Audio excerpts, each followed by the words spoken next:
está sendo muito questionada e muito cobrada nos momentos que a gente tem, no momento que a gente tem vivido, é a questão da logística, transporte.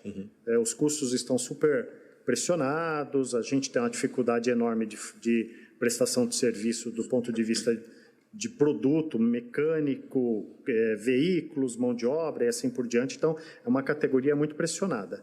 Se a gente não tiver uma visão de ganha-ganha entre as empresas, todos perderão. Então, o objetivo central é criar essa conexão entre as empresas de maneira positiva, não de maneira... Imperativa, né?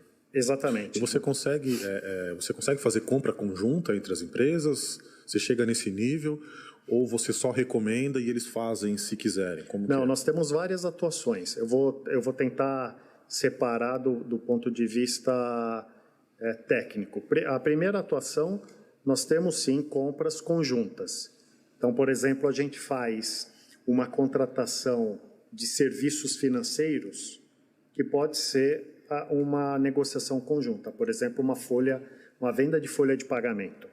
Isso nem sempre é direcionado para o departamento de compras, isso fica muitas vezes na controladoria, mas a gente consegue criar essa conexão. A compra de material de escritório pode ser um item trabalhado em conjunto. Compras relacionadas a equipamentos de tecnologia, notebook, pode ser uma compra conjunta. Agora, existem certas categorias, por exemplo, transporte, ela pode ser conjunta, mas não necessariamente por conta das características de cada segmento. Tá. Então, eu creio que nós, do Departamento de Compras, temos que ter a sensibilidade para entender a ponta. E a ponta é o nosso cliente interno, né? Entender o que faz sentido para eles. Uma outra categoria que eu acho que é bastante sensível e que pode ser feita conjuntamente é plano de saúde.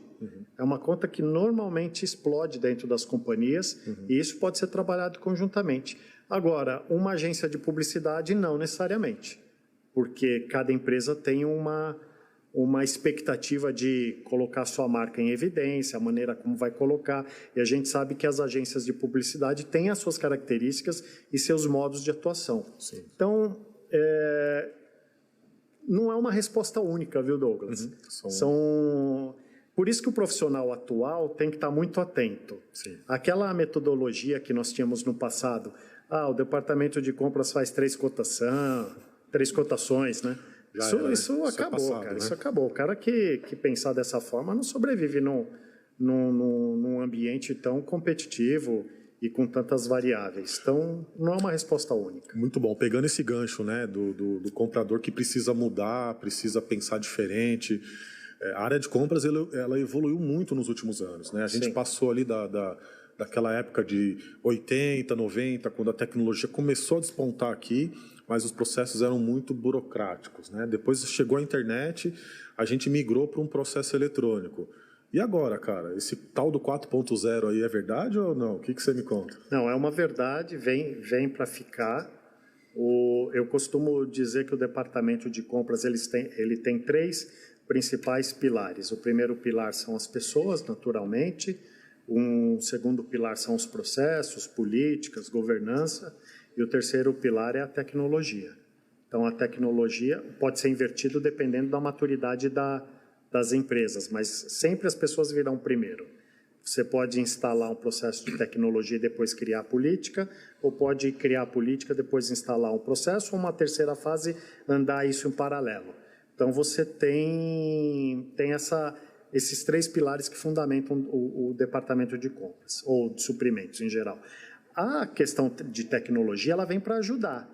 Eu já trabalhei em empresas que gerenciavam ou negociavam 1,5 a 2 bilhões de reais com 5 compradores, 3 compradores. Por que isso é possível? Por conta de um sistema, de uma tecnologia que possa eventualmente apoiar nesse processo de transacionalidade, reduzir a transacionalidade e fazer com que o departamento seja mais produtivo.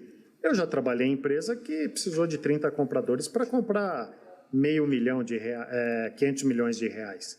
Então, é um processo que vem para ficar. A empresa que não olhar isso com lupa, ela tende a morrer. O departamento de compras vai ficar ineficiente, vai ficar burocrático e vai se tornar um departamento que os outros departamentos não quererão estar próximo a ele, porque ele vai se tornar um departamento burocrático.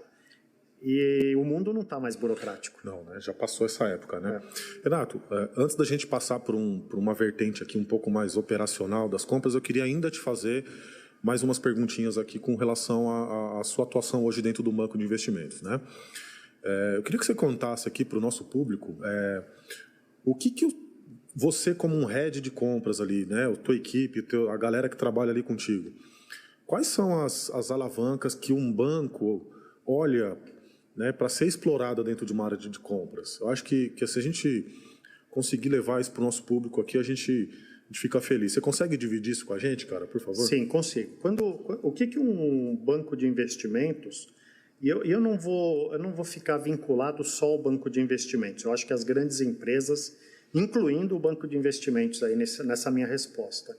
O que se espera de um profissional é um profissional capaz de se posicionar de maneira madura, criando uma conexão com a sociedade, porque hoje as nossas empresas se preocupam e preservam muito a questão da imagem. Então, ter um departamento de compras que crie conexão com empresas sustentáveis, empresas éticas, empresas que realmente trabalham em prol da sociedade, é um fator primordial, seja dentro de um banco de investimentos, seja dentro de uma grande organização. O banco de investimentos coloca uma lupa ainda maior por conta da questão financeira. A gente não pode deixar de observar que um banco de investimentos vive em função de ter uma sociedade melhor, mas vive em função de resultados também. Uma coisa conecta a outra, uma coisa empurra a outra para frente. Se você não tiver um departamento de compras voltado a resultados, voltado a valores, a gente tem falado muito a governança, a sustentabilidade, as questões sociais. Se o departamento de compras não tiver uma visão ampla, isso gera um problema para o seu contratante, né? No caso aqui, como exemplo, eu estou trazendo o banco de investimentos. Então, se eu pudesse dar uma mensagem para todos os nossos parceiros, Douglas, pessoas que estão nessa área e que estão buscando se aprimorar, continue se aprimorando, porque a gente vai precisar de profissionais cada vez mais capacitados. O mercado está exigindo isso, as empresas estão exigindo isso. Mas não deixe de avaliar a sua postura, a sua forma de conduzir os negócios de maneira transparente e ética e realmente olhando como um todo, não só para o resultado financeiro. Boa. Fica a dica, hein, comprador?